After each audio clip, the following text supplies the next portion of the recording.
Ah, sudah.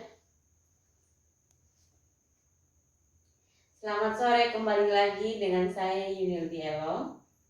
Di samping saya sudah ada saudari Elmi Tanti, ya benar ya Elmi Tanti. Saudara Elmi Tanti ini akan menceritakan kisah-kisah hidupnya dan kesehariannya kepada kita semua. Oke, langsung saja.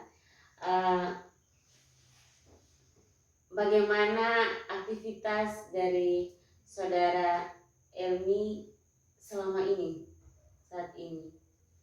Aktivitas di rumah gitu Pak? Ya, aktivitas kesehariannya yang sekarang ini.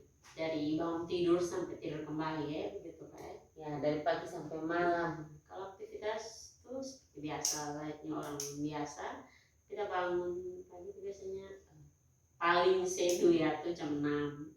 Terus kita bersih rumah seperti biasa, terus sarapan dan siap untuk pergi kerja. Karena kita kan seorang biasanya hairstyle gitu Pak, yang tekun di bidang kecantikan rambut, kulit gitu. Tapi kita punya usaha sendiri gitu. Jadi kita bangun pagi itu kita siap, setelah aktivitas di rumah kita siap untuk pergi kerja, langsung untuk buka salon gitu. Karena bukanya itu jam 8. Terus tutup tuh sore. Di salonnya aktivitas kerja gitu, terus sore kita tutup tuh jam 6 lagi. Oh, oke. Aktivitas keseharian hanya itu atau masih banyak bidang yang ditekuni? Apakah hanya salon saja? Kalau aktivitas kan masih termasuk kayak hobi gitu Pak. Iya. Kita kan punya hobi itu sebenarnya kecantikan tuh kita hobi begitu. Hobi, makanya kita terjun ke situ bersama dengan menari gitu, tarian gitu. Kita hobi juga di bidang seni begitu. Jadi seni tari begitu. Jadi kita tuh dari SD tuh ikut sanggar tari itu. Sanggarnya awal buka tuh lebih ke tarian timur gitu, tapi lama kelamaan jadi menekuni semua tarian adat NTT gitu, kayak tarian timur, tarian rote, tarian sabu, sumbat dan lain-lain. Pokoknya suku yang ada di NTT gitu. Jadi kita ikut tarian tuh dari SD kelas 4 kalau saya salah, kita ingat itu sampai bahkan sampai sekarang kan, sampai sekarang. Jadi kalau ada orang yang minta tolong, Kak, tolong ajar menari dong, ada mau tampil di sini atau mau lomba atau mau isi acara, itu kita bersedia untuk ajar. Oh, profesi saudari Elmi itu adalah seorang wirausaha. Iya, benar-benar. Di bidang kecantikan. Iya, kecantikan kulit dan rambut. Tapi masih hobi dengan aktivitas lain seperti tarian. Iya, sangat hobi itu, karena memang dari sebelum terjun di dunia kecantikan itu kan sudah mengerti, sudah usaha Kak. Kalau tarian itu kan dari kecil sudah ikut dan sudah menjadi hobi tersendiri. Bahkan sampai sudah besar seperti ini tidak malu untuk menari gitu. Karena memang hobi biasanya gitu. Kalau anak muda sekarang kan ada yang sudah malu gitu. Jadi kalau mengingat umur tuh untuk menari itu sudah malu. Tapi kalau beta pribadi sampai sama sekali karena suka. Malahan kalau orang bilang mau nari, oke, ayo gitu, suka. Kak Elmi dalam usaha Kak Elmi yang di bidang kecantikan terutama salon ini, Iya. Sudah berapa lama Kak Elmi mendalami usaha ini? Kalau usahanya itu belum terlalu lama Kak, belum usaha sendiri itu belum 1 tahun juga. Tapi kalau untuk mendalami ke dalam dunia kecantikan itu sudah dari 2000, kalau 2000 sampai salah 2015 gitu. Cukup lama ya. Ya. 2 tahun lagi berarti sudah genap. Kalau dalam aktivitas di profesi sebagai wirausaha yang terjun dalam bidang kecantikan tuh, kira-kira dalam itu ada mengalami kesulitan atau bagaimana? Pasti ada kak, soalnya kan dunia kecantikan tuh terkhususnya di salon. Salon itu kan berhubungan dengan banyak orang, bukan hanya beta sendiri atau dengan KKW ini. Beda kalau ketemu kan banyak ketemu dengan banyak orang, itu baik mau anak kecil, mau orang dewasa atau orang yang lebih tua.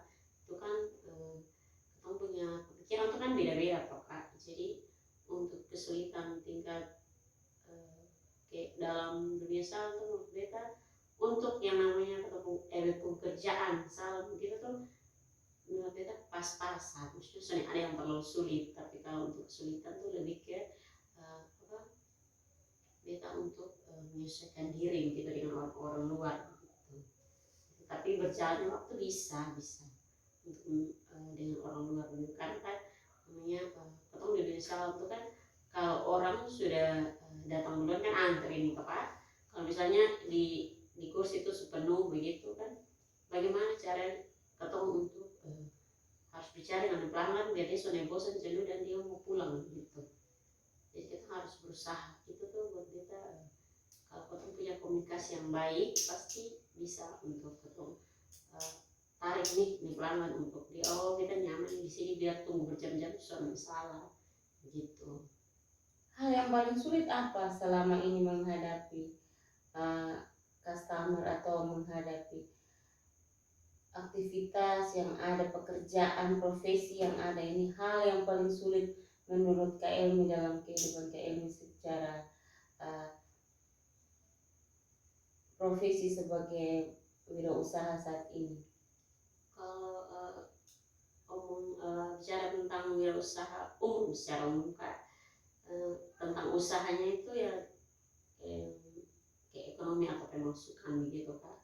Tapi kalau untuk pekerjaan, kayak bekerja di dalam salon itu lebih ke orang-orang yang datang dengan penuh keluh kesah begitu. Karena kita basicnya seorang hairstyle, ngomong gitu ya, hairstyle itu bagaimana caranya kita membuat orang tuh suka gitu, bahwa oh dia kerja nih bagus nih, kita suka begitu, kita nyaman, kita akan datang di sini lagi. Jadi untuk itu tuh kalau orang yang datang dengan rambut yang sudah rusak atau kita bikin rambut di sini begini atau cocok nih begini, itu bagaimana caranya kamu supaya buat semaksimal mungkin beta yang terbaik supaya dia tuh merasa bahwa oh beta buat rambut di sini tuh bagus begitu, beta cocok lah di situ. Jadi itu tuh juga merupakan suatu tantangan sih sebenarnya untuk ketemu, supaya ketemu lebih apa bertumbuh dari situ, ketemu bertumbuh begitu. Jadi kadang-kadang ya ada pelanggan yang datang seperti itu lagi, ketemu sudah bingung lagi gitu. Oh, jadi aktivitas KM hanya ke salon terus terima di salon saja atau dipanggil di rumah untuk melakukan riasan atau beberapa home service ya, itu freelance begitu tuh Kak. Jadi kalau itu ke rumah tuh kalau misalnya ada yang seperti orang mau CD, kalau di Kristen orang mau CD, terus orang mau wisuda atau kayak pesta-pesta begitu, kalau minta make up di rumah, karena ada banyak orang yang kayak punya kendala, ada yang misalnya punya kendaraan, rumah di kampung terlalu jauh, ada juga kayak ibu-ibu mungkin punya bayi begitu, jadi kita harus mengambil di sana, beda terima itu, make up juga, rambut juga seperti itu. Jadi sonde melulu di dalam salon sih. oh jadi bisa juga terima di kayak barang-barang COD langsung. Iya. Paket. Iya. Oh, silakan minum dulu Kak Ilmi. Silakan. Ya.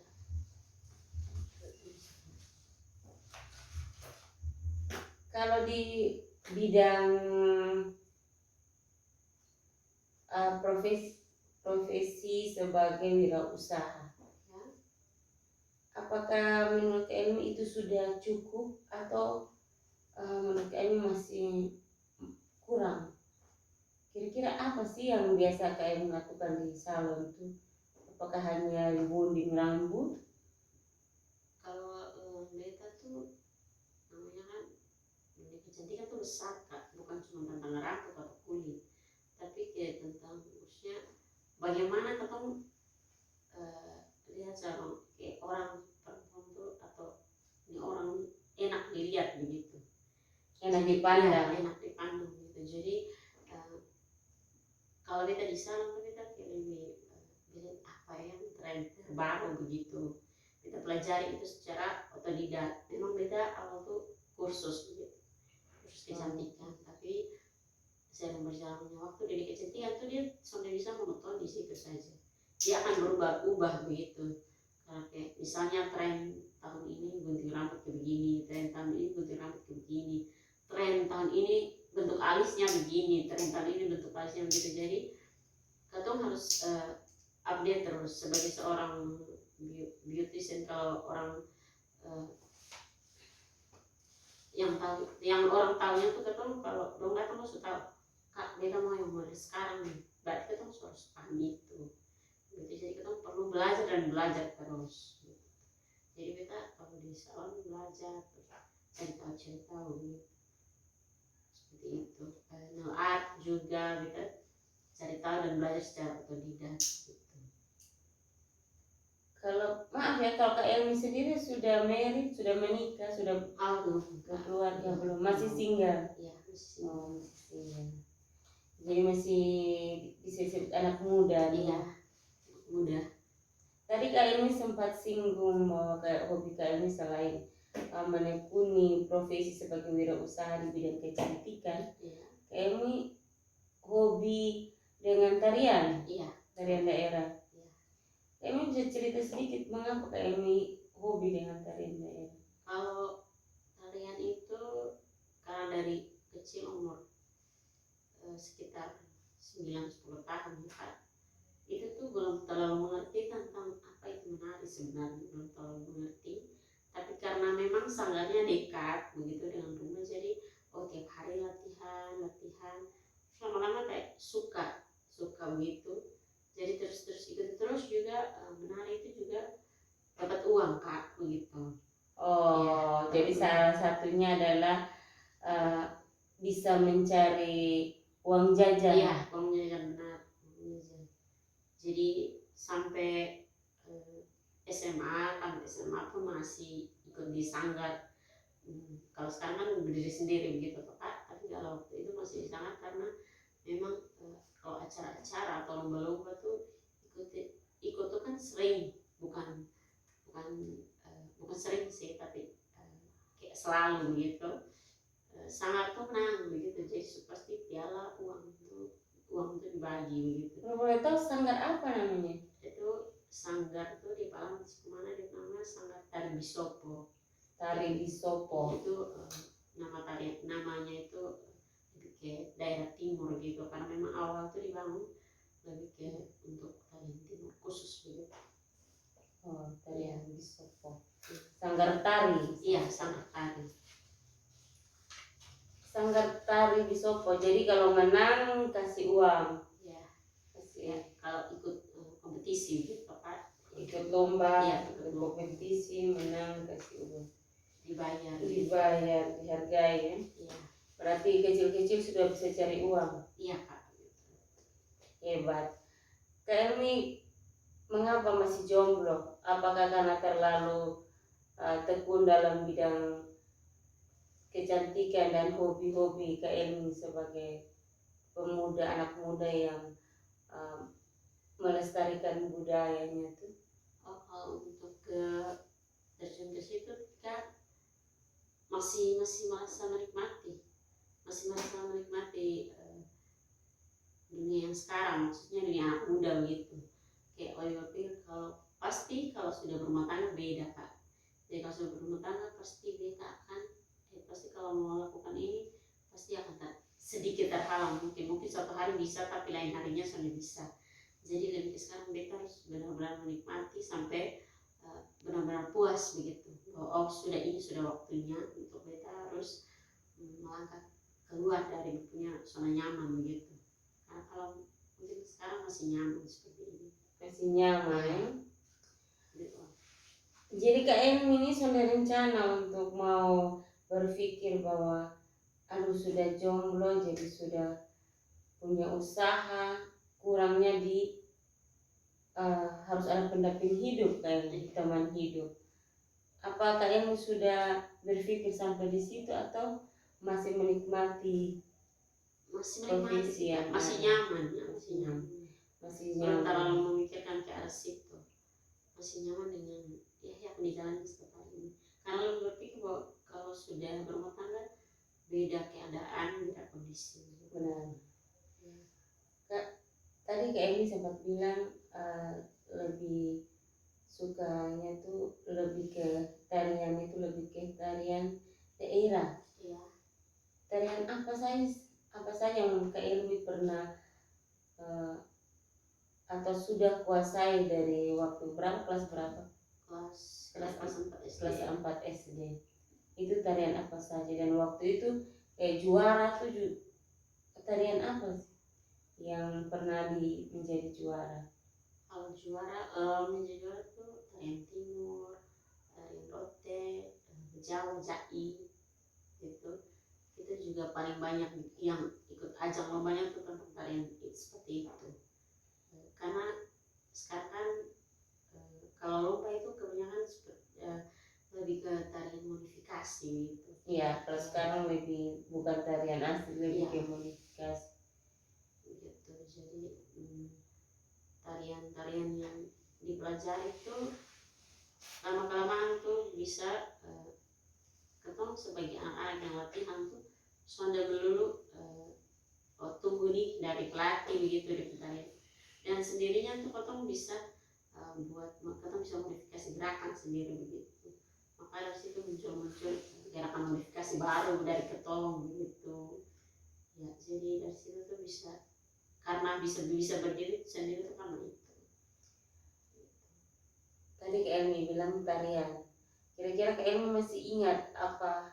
Bisa contoh sedikit tarian apa namanya, fungsinya untuk apa dan sedikit tariannya Kak Elmi bisa contoh supaya ini kan Kak Elmi bilang Kak Elmi bisa menari daerah tapi kan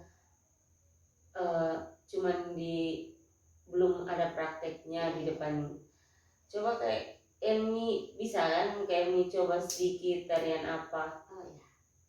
Kalau tarian rote itu kan ada banyak tarian adat untuk yang ucapan syukur, untuk acara pesta atau untuk ucapan syukur itu contohnya ucapan syukur karena saat selesai panen, di musim panen mereka ucapan syukur dengan tari-tarian itu sama seperti bersyukur kepada Tuhan gitu. Kalau tarian seperti tarian girang, tarian bahagia menyambut pengantin gitu, pesta apa itu juga tarian. Ada satu tarian dari rote itu namanya tarian Teorinda. Teorinda. Iya, Teorinda. Dari suku rote. Iya, suku rote. Tarian Teorinda. Tarian Teorinda itu kalau tarian rote itu gerakan dasarnya itu seperti ini. Ya. Kalau awal-awal latihan itu 4 kali gerakan tangan terus diganti lagi. Kalau mungkin sekarang sudah ada yang 2 kali saja terus diganti lagi. Ada yang kalau yang awal dasar itu sebenarnya tarian rote itu dia 4 kali baru diganti. Bahkan kalau orang-orang tua yang adat yang mengerti adat dulu itu jarang mereka ganti tangan kiri, lebih ke tangan kanan terus menerus begitu. Jadi seiring berjalannya waktu tarian-tarian itu bisa diganti sendirinya gitu. Tapi untuk bunyi musiknya itu memang harus tetap seperti itu karena tarian rote itu lebih ke pakai gong gitu. Memang tarian lain juga pakai gong, tapi tarian rote itu kalau sudah pakai musik itu artinya sudah modifikasi. Oh, jadi tarian rote itu bukan gerakannya itu yang modifikasi, tapi kalau sudah bukan pakai alat musik, pakai lagu, pakai instrumen lagu itu sudah dikatakan bahwa itu modifikasi. Ya, itu modifikasi. Oh, jadi bukan karena harus gerakannya yang berbeda dimodifikasi, tapi hanya karena zaman sekarang seperti pakai musik dari lagu, iya. lagu-lagu itu Ya. sudah dikatakan modifikasi. Ya, itu sudah termasuk dalam modifikasi. Walaupun gerakannya tidak diubah. Iya. Itu sudah masuk dalam modifikasi karena awal-awal tarian-tarian dulu itu orang-orang yang di daerah itu belum mengenal yang namanya handphone kan Kak. Oh iya. Atau musik atau lagu-lagu yang sekarang. Iya, jadi mereka itu lebih alat musik aslinya itu kan gong gitu.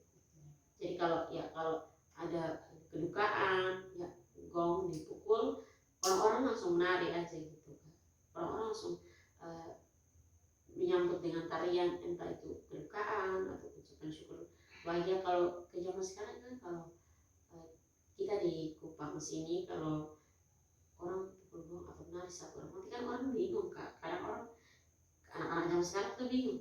Pukul gong itu yang pukul alat musik. Iya, orang kok masa orang meninggal kok menari kayak senang. Padahal sebenarnya adatnya itu beda gitu. Kalau aslinya tuh memang ada tarian untuk kedukaan seperti itu. Tarian untuk kedukaan beda juga. Iya, beda. Pukulan musiknya itu beda. Seperti itu. Jadi nadanya juga beda. Iya, nadanya juga beda. Jadi orang-orang yang mengerti itu kalau sudah dengar pasti mereka apa, oh ini tarian ini tarian ini gitu. Seandainya Kak Elmi ada fokus dengan profesi Kak Elmi sebagai wirausaha, Ya. tiba-tiba orang menelpon Kak Elmi dan meminta tolong untuk karena mengetahui bahwa Kak Elmi menguasai tarian daerah, entah salah satu tarian daerah suku, misalnya suku Rote. Apakah itu Kak Elmi siap untuk membantu mereka seperti anak-anak sekarang, anak SMP kan sekarang kan zaman kurikulum merdeka itu tuh ada P5 itu ya aktivitas di mana selama mereka belajar selama 1 semester 6 bulan tuh mereka melakukan praktek. Jadi teorinya itu selama 6 bulan, ujian prakteknya pas selesai ujian tertulis, ujian untuk teorinya. Itu apakah Kak Elmi bersedia untuk menolong mereka tanpa dibayar atau biasanya itu dikasih upah begitu? Sudah ada standar bayaran. Sangat bersedia Kak, sangat bersedia untuk membantu karena lebih ke membagi ilmu dan untuk bayaran tidak bayar pun tidak masalah seperti itu. Misalnya kalau tempatnya jauh, kalau tidak dibayar pun saya pastikan beta akan pastikan bahwa latihan ini berapa hari nih. Oh, tentukan. Ya, karena konsepnya karena tidak bisa setiap hari untuk kita harus ke sana begitu dan ini latihan tuh beta harus kasih tahu latihan hari pertama nih begini, entah karena awal tuh kan pengenalan dulu. Bagi yang manual yang belum bisa tuh kan harus latihan dasar dulu Kak. Itu beta akan kasih latihan dulu di situ, beta lihat dong punya cara tangkap gerakannya itu seperti apa, cepat atau lambat. Nanti beta akan kasih tahu juga di mereka bahwa latihannya cuma misalnya 3 hari, jadi tolong di rumah tuh latihan lagi seperti itu. Jadi nanti mereka juga namanya mungkin juga hobi, pasti mereka akan lakukan gitu. Jadi walaupun latihannya cuma 3 hari, selalu yang beta dapat di dunia di lapangan tuh dong semua ikut begitu. Jadi biar latihan cuma beberapa kali juga pasti langsung bisa.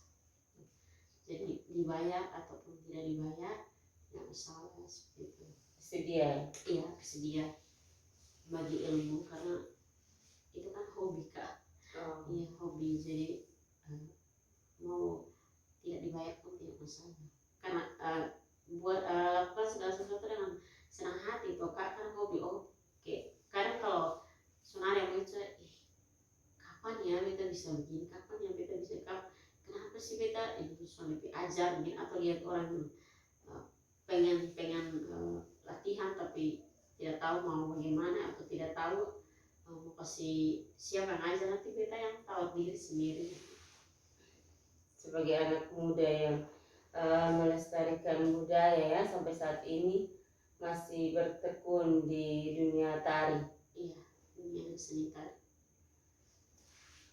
Jadi kalau tadi saya lihat tuh Kak Elmi sempat menggerakkan tangan tuh, apakah itu tidak salah? Bukannya menari itu lentur tangan. Oh iya, kalau tarian itu berbeda suku, berbeda caranya atau gerakannya. Kalau tarian rote itu diajarkan dari sananya, dari awalnya itu memang tangannya itu tidak terbuka keluar seperti ini.